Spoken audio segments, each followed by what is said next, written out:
ইরানের কনসুলেটে হামলার বদলা হিসেবে ইসরায়েলে হামলা চালায় ইরান। এর জবাবে দেশটির পারমাণবিক প্রকল্পের জন্য আলোচিত শহর ইস্পাহানে হামলা চালিয়েছে ইসরায়েল। এতে মধ্যপ্রাচ্য জুড়ে ব্যাপক উত্তেজনাকর পরিস্থিতি সৃষ্টি হয়েছে। এর মধ্যে গাজায় ইসরায়েলের অভিযানে হতাহতের সংখ্যা ৩৪,০০০ ছাড়িয়ে গেছে বলে জানিয়েছে আল জাজিরা। গাজার স্বাস্থ্য মন্ত্রণালয়ের বরাতে তারা জানিয়েছে, গত ২৪ ঘণ্টায় ৪২ জন নিহত ও ৬৩ জন আহত হয়েছে। এদিকে উত্তেজনাকর পরিস্থিতির মধ্যে ইসরায়েলে হামলা চালিয়ে ফিলিস্তিনি ইসলামিক জিহাদের সশস্ত্র শাখা কুদ্দুস ব্রিগেড। হামলার কারণে গাজায় স্ট্রিপের আশেপাশে দক্ষিণ ইসরায়েলের এলাকায় বিমান হামলার সাইরেন বাজানো হয়েছে। তবে হামলায় ইসরায়েলের পক্ষ থেকে কোনো ক্ষয়ক্ষতি বা হতাহতের খবর জানানো হয়নি।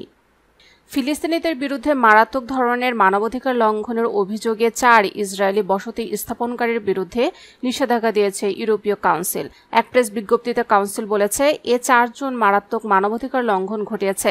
এদের মধ্যে ২ জন সরাসরি ফিলিস্তিনের উপর আক্রমণে অংশ নিয়েছে। নিষেধাজ্ঞা দেয়া ইসরায়েলিরা হলেন মেইর ইতিনগার্ড, ইলিশা ইয়েরেদ, নেরিয়া বেন পাজি ও ইউলিয়ান লেভি।